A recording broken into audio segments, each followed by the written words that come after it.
Hello YouTube, hello friends, welcome to Lizzie Faye Loves Books. I'm Elizabeth, and I am coming to you again with another Friday Reads video from Emily's hospital room. It's a different room yet again because now we have moved to inpatient rehab. In fact, we've been here since last Saturday night. However, she has had some setbacks in this past week. When I filmed my last Friday Reads video, I told you that we had made some medicine changes. Well, those turned out to be negative changes, and so after a few days we realized her condition was deteriorating instead of improving, so we had to get her off of that new medication as quickly as possible. So now finally she's gotten that out of her system, and I feel like now she's back on the road to recovery. It has been a frustrating week, and I have not gotten a lot of reading done because I just have really been focusing on her. Also, it's busier here in rehab. She has different therapies scheduled every day, like 3 or more hours a day. She has an hour each of OT, PT, and speech. And then there's other things that she has to do. And, you know, of course, then there's different people coming in, nurses, doctors, whatever. So it is a little busier here than up in the regular part of the hospital. So anyway, hopefully now that she's on the right road to recovery, at least we pray that she's on the right road now, it will not be too much longer for us to be here. The target date is August 1st. I had really been hoping for sooner because I wanted to go to my sister's for her 40th wedding anniversary. Happy anniversary, Charla. She had her actual 40th wedding anniversary on the 16th, but on the 27th she's having an open house and a party and everything. Her and her husband have renovated his parents' home now that they have passed away, and she's got a quilting studio now and everything, and I want to see it so much, but it doesn't look like I'm gonna get to go, so sad face for that. But anyway, I have to, you know, make my child my priority, and you know, miracles can happen. She might pull herself up by the bootstraps and get out of here sooner. It's always a possibility, but we'll just have to wait and see. Meanwhile, I have finished 4 books this past week. All of them have been audio. Actually, the 4th one I still have a little bit of I have a few minutes left on, but it'll be finished by the end of the night. I'm still getting a little bit of daylight from the window, and I didn't want to wait any longer to film. So by the time you see this, I should have finished 4 books. And there was one book I finished last week that I forgot to mention, so I want to tell you about it too.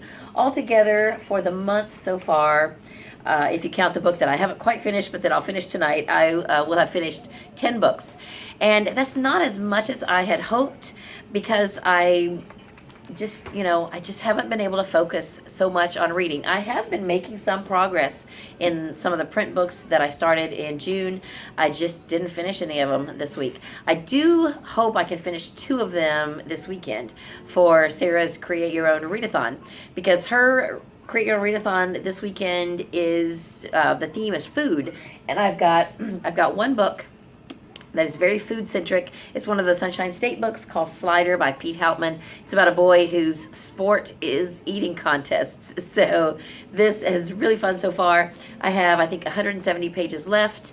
I am somewhere about here, and I would like to finish this weekend. Then, before I get into what I'm currently reading, though, let me just briefly tell you what I have finished. One of my favorites that I just finished during this past week is The Amish Christmas Letters. It's 3 short stories. One of them is by Patricia Davids, one's by Sarah Price, and the other is by Jennifer Beckstrand. I thoroughly enjoyed all 3 of these. And don't let the word Christmas in this book title keep you from reading this book anytime soon. This was really good. I really liked it, and I will probably recommend it again at Christmas time, just because, you know, it says Christmas, so everyone thinks they got to read it at Christmas time. But the only thing that ties it together is that each one of these stories is written by the story's main character, and it's her Christmas letter, or it's a letter written at Christmas time. But what she's talking about, each of these girls, what they're talking about in the letter and what's going on in their life, does not necessarily happen at Christmas time. And if it does, it's not really about Christmas. It just happens to take place at Christmas time. So don't let that stop you from reading it soon. It was a new book in 2018, so it's really not a very old book, and I am so glad I read it. The third book, I think, was my favorite, the third story. It's about a girl, or a young woman, young Amish woman, who takes on the job of babysitting 7 children, 2 sets of twins within those 7, and the parents are needing a babysitter because it's Christmas time and they have a cookie business. So they are super busy trying to get all these cookies shipped in time for the holidays, and they need help. But they're kind of neglecting their children a bit. So their children are really acting out big time, and they're taking it out on the babysitter. Meanwhile, there's an uncle who is single, and he comes into the picture, and he's very judgmental about how she is babysitting these children. He thinks he knows it all. Of course, he has no children. He's single. And it's just funny, the dynamic between the two. And it's kind of a hate to love romance, and it's just really fun. I enjoyed it thoroughly. I liked every story in the book. All 3 of them were great. So then I don't have examples of the other books. Last Friday Reads, I mentioned I was reading Boy X. It's by Dan Smith. It's one of the Sunshine State books. I already talked about it last week. I just hadn't finished it yet. So I did finish that. And then the other book that I finished a couple of days ago that I loved, and it's a Rita Award finalist. So I read it for the Summer Romance Book Bingo. It is called let me get the title right. The Saturday Night Supper Club by Carla Laureano. It's either Laureano or Laureano. Anyway, I loved it. I thought it was fantastic. It is the Rita finalist for either this year or last year in the inspirational category. It does have underlying Christian tone, but it's not heavy-handed at all. I think those of you who are, if you're not Christian or you're not interested in reading Christian books, I still think you could enjoy this story because it's very light with that as a theme. The main theme is food. It is about a chef. It's very foodie. You get to read about all these different things that are being prepared. The main male character has Russian heritage, so there's talk about Russian food, and it's just a really good book. I really loved it. It's definitely a modern book because this particular chef, it's a female chef, and she has a third interest in a restaurant. She basically runs it, and something happens on social media, and it kind of blows up on her, even though it's, I don't know, something she said kind of flippantly, blew up in her face, and now on social media, it all went viral, and so her 2 partners kind of forced her out. They bought her out of the restaurant because they felt like she was a liability. And so here she is, a chef. She has won the Beard Award, which I think is a real award, and she was nominated for it one year, and then she won it another year, and so she's a very top-notch chef, and she's without a restaurant. So she's trying to figure out what she's going to do from here on out. Meanwhile, the guy who was responsible for what happened on social media wants to find her and apologize, and so that's where the romantic relationship forms, and it's just a really good book.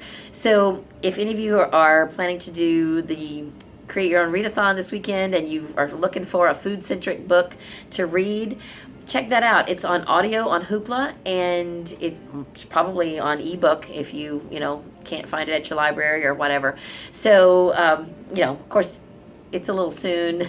It's a little short notice for this weekend, but if that sounds interesting to you, definitely at some point I recommend that you pick it up because I thought it was a really good book. And there's a second book in the series. The series is called Supper Club, and I will list all the books that I'm talking about tonight in the description of this video. So if you're one of the first people to watch this video, it might not be there yet because I'm going to film it on my phone. I'm filming right now on my phone. And then there is a computer down the hall where I can go once it's uploaded, I can go and type in the rest of the description. So it might take me a couple hours to get all that done. But anyway, there will eventually be a list in this video description, so you can go, since I don't have it to hold up and show you. So anyway, I did have it checked out from the library, but it was due back, and now that we're down in this rehab room, there's not a cabinet. There's really not even a shelf. I've got my books sitting in a windowsill, and usually I have them in a bag. So there's just not a lot of space here, and I had to leave some of the books at home that I would have used for visuals, books that I was just listening to on audio.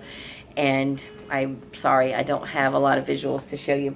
Then the book I'm finishing up right now is Scones and Scoundrels by Molly McRae. It's book 2 in the Highlands Bookshop series, Cozy Mystery series, and it's cute. Everything is in an upheaval at the beginning of the book because the owners of the shop are kind of helping host this author who is coming to stay in their town for a while, and she's going to be doing book signings and all this stuff. Well, she gets there and she's just a mess. I mean, she's super eccentric and she just says all these crazy things, and so anyway, it's a lot of fun so far. I only have less than 2 hours left on it, and I'm listening to it at double speed, so less than an hour left. It's just that I wanted to get this done while there's still a little bit of daylight coming in the window. And now as I'm looking, it has started raining. So it's weird for it to rain at 8 o'clock at night. It usually rains about 3 o'clock, and by now it's usually clear. So this is unusual for this time of year. Anyway, so what else do I want to tell you about? I have several books so there's several things coming up. So this weekend is the Create Your Own Readathon. So I posted what my goals were, which were to finish 2 of the Sunshine State books that I have here in print. I already mentioned Slider, the book that's foodie. And so I want to finish that. I have 170 pages left. I also have 100 pages left in Breakout by Kate Messner. I've been holding this book up since last month, but I've just been gradually chinking away at it. Both of these are on the Sunshine State list for next school year, so I'm happy to get those done. And Boy X is also on the list. My original goal had been to read 5 of those each month, but with all the other things I'm reading, I'll probably do good to just get those 3 done. And so I'll still have another 7 to go. But I still have, do I have? Yeah, anyway, I'm just not getting them done as fast as I had hoped. My eyes are always bigger than, it's like the cafeteria where your eyes are bigger than your plate, and I just put too many books on my plate and can't seem to get them all done. But anyway, I will chink away at them and get them done. So I'll be happy to get those finished. And then the other books I have been spending the most time in this week in print are City Girl by Lori Wick. This, I said last week, this is a pioneer Christian romance. It's really more of a cowboy Christian romance. And it's really right now more about a city girl who has come from New York, and now she is out west with the cowboys. She's in like a Wild West town working in a hotel. And she has found a nice family that she's renting a little cabin from. And then her romantic interest is a cowboy. He runs a ranch. So it's the 3rd book in a trilogy. And the particular cowboy who runs the ranch, that is going to be her love interest. I'm not quite to that point yet. Is the brother of the 2 cowboys in the first 2 books. So it's a trilogy, and each of the books is about a different brother. So then I also have made good progress in book 2 in the Cat and the Stacks mystery. It is book 2. I've gotten this much done. The book is called Classified as Murder. Classified as Murder. And this is about the whole series is about a librarian and his cat. This particular book, he has been hired by an elderly man who has a huge rare book collection, and he thinks his family is stealing from him. He has discovered that some of his books are out of place, and he hires the main character to come and help him catalog the books, or at least verify and recatalog and inventory the books and make sure that what's on the shelf matches his catalog. None of it's on the computer. It's all just written in all these ledgers. So it's a painstaking experience. And so I've just gotten to the part where he has started this. Meanwhile, this man's family, pretty much all of them are atrocious.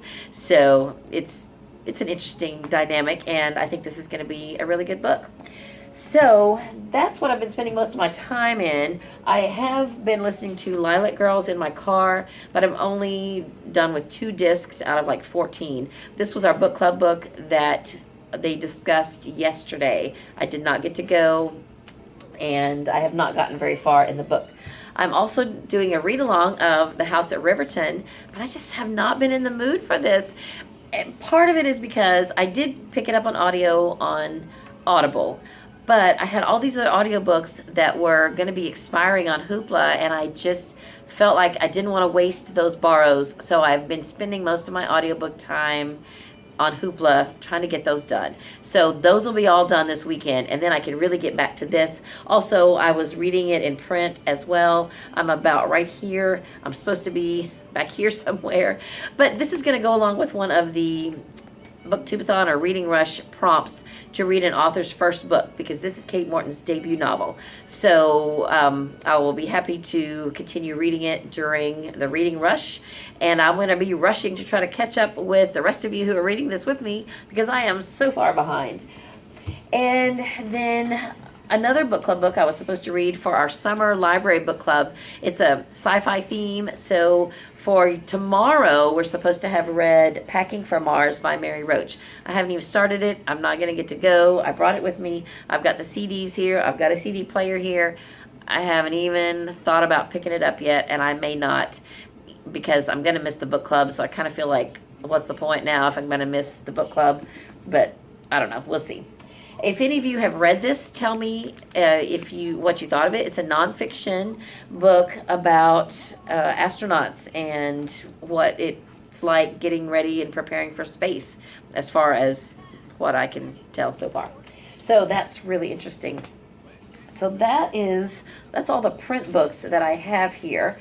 Now, I have quite a few things going on Hoopla and ebooks on my Kindle.